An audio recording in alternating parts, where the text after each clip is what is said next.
Vamos lá então, bem-vindos à nossa aula de astronomia e hoje a gente vai discutir um pouquinho sobre as leis de Kepler.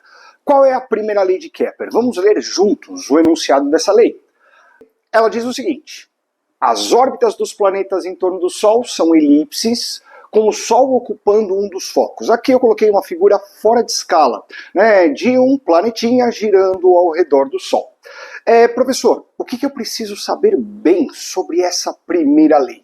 O que é importante para um olímpico arrebentar nos exames? Você precisa conhecer a geometria da elipse. Vamos ler qual é a definição de elipse? Se liga aí na tela o que está aparecendo. Ó. A elipse é um conjunto de pontos num plano, tais que a soma das distâncias de P a dois pontos fixos, chamados focos, F1 e F2, é uma constante. Essa constante ela coincide com o eixo maior da elipse, ou se você preferir, o dobro do semi-eixo.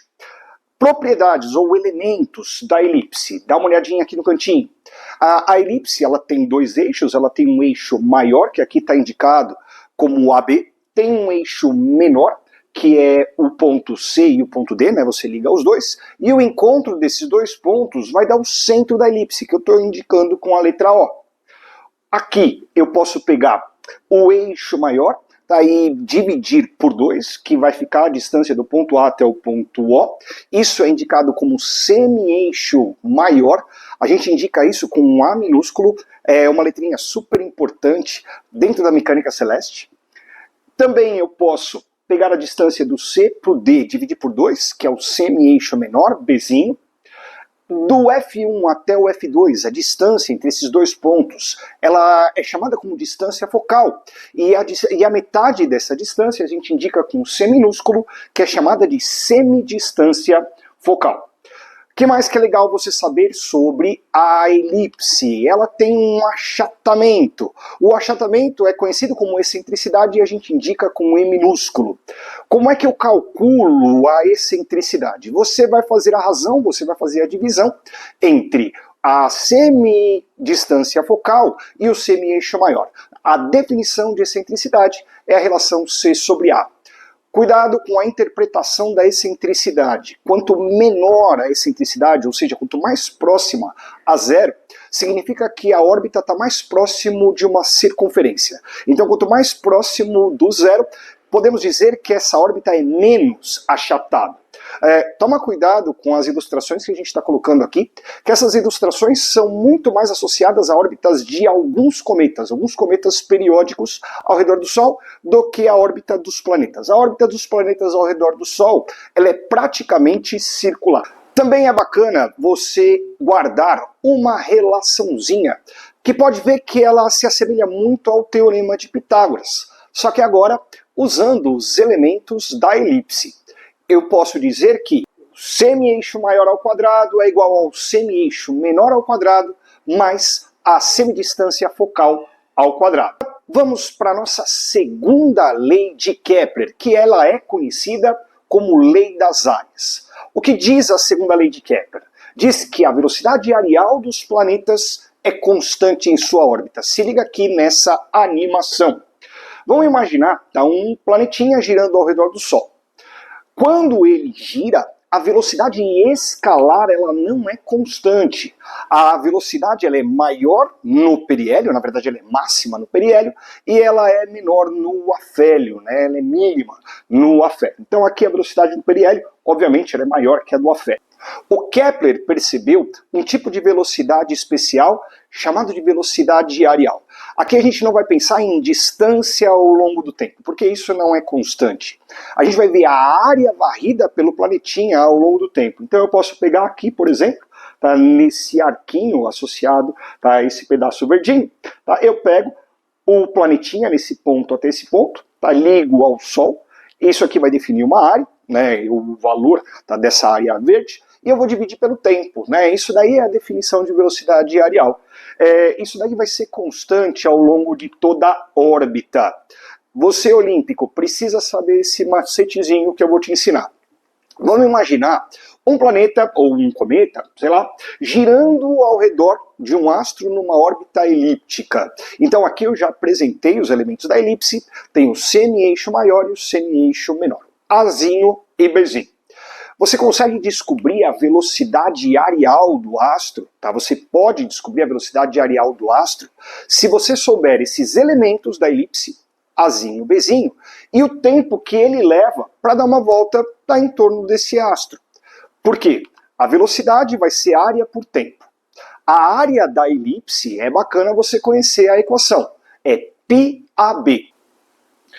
Que mais? Vamos dar uma olhadinha aqui numa propriedade também mega importante da segunda lei de Kepler. Tenho aqui um planetinha girando em torno do astro, ele vai percorrer o arco AB num determinado intervalo de tempo, ΔT1, isso vai definir uma área 1.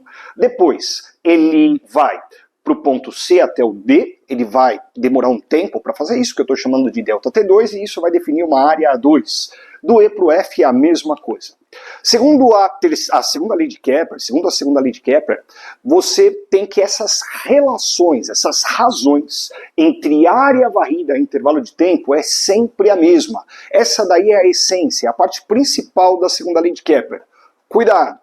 Caso os intervalos de tempo para percorrer o arco AB, CD e EF forem exatamente iguais, você vai poder cortar ΔT1 com ΔT2 e ΔT3, e aí você consegue demonstrar que as áreas são iguais. Existem muitos livros que abordam a segunda lei de Kepler apenas desse jeito.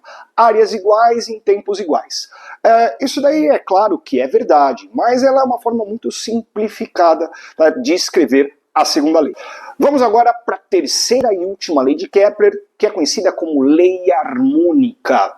O Kepler ele percebeu uma harmonia entre o movimento dos planetas ao redor do Sol. Lembrando que essa harmonia ela só foi depois justificada por Newton, né, usando a mecânica de Newton. Qual foi a harmonia que o Kepler percebeu? Ele percebeu que se ele dividisse o período orbital dos planetas ao quadrado pela distância do semi-eixo maior, né, esse pedaço semi-eixo maior elevado ao cubo, essa relação p² sobre r ao cubo era a mesma para todos os planetinhas. Então, p² sobre a ao cubo é uma constante. Vamos pensar aqui, está num modelinho que se aplica à conclusão do Kepler.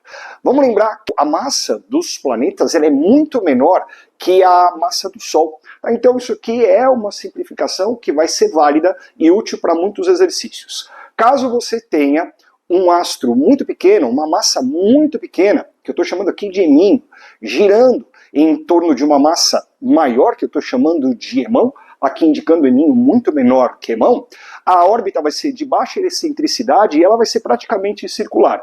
Então a distância Emão, Eminho, ela vai coincidir basicamente com o raio orbital. Essa relação, p² sobre a ao cubo, vai ser uma constante. Essa constante é chamada de kepleriana e ela vai depender, nesse caso, apenas da massa do astro central. A constante kepleriana, isso daí depois foi demonstrado só pelo Newton, ela é 4π² dividido por gm. Esse g é a constante de Cavendish e esse m é a massa do astro central. Se você pensar na órbita dos planetas girando ao redor do Sol, a massa que vai aqui é a massa do Sol. Bom, agora vamos pensar na aplicação da terceira lei de Kepler, pensando em astros menores, M1 e M2, girando em torno de um astro Emão. Por exemplo, as luas de Júpiter ou mesmo satélites artificiais girando ao redor da Terra. São casos que M1 e M2 são muito menores do que a massa Emão. Eles vão ter aí os seus raios orbitais, A1 e A2, os períodos orbitais. Como esses dois astros eles estão girando em torno do mesmo corpo, você pode escrever que o período orbital do astro 1 elevado ao quadrado dividido pelo semi-eixo maior A1 ao cubo, para o astro 1 vai ser igual para o astro 2. P1² dividido por A1 ao cubo vai ser igual a P2² dividido por A2 ao cubo. Esse tipo de dica também é muito importante para exercícios. Agora vamos pensar.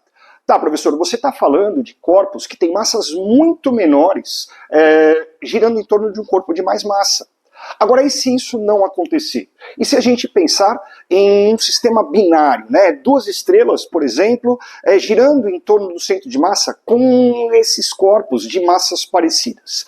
Aí o que a gente vai fazer é usar a lei de Kepler generalizada. Dá uma olhada aqui no desenho. Tá? O que eu tenho? Dois corpos, M1 e M2, girando em torno do centro de massa. A distância do M1 ao centro de massa, estou chamando de R1.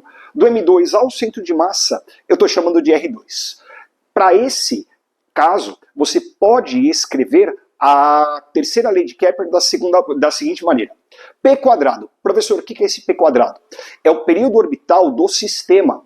Quando esses dois corpos girarem, eles vão girar sempre alinhados com o centro de massa. Não é errado dizer que a velocidade angular desses dois corpos é a mesma. Os dois corpos giram sempre de frente um para o outro, na verdade, está sempre alinhado com o centro de massa. Esse período ao quadrado, dividido pela distância entre M1 e M2, que aqui no caso vai ser a soma de R1 e R2, vai ser igual a 4π² dividido por G, e agora no lugar da massa, você vai colocar a massa do binário, né? Ou seja, a massa M1 mais M2. Veja que essa equação ela é muito parecida com a terceira lei de Kepler, quando a gente tem um astro M girando em torno de um irmão. Ao invés de você colocar as distâncias, né, o semi-eixo maior ao cubo, você vai colocar a soma das distâncias. Daí aqui no lugar da massa, você vai colocar, da massa irmão, você vai colocar a soma das massas. Beleza? A gente vai ficando por aqui. Excelentes estudos, até a próxima. Tchau!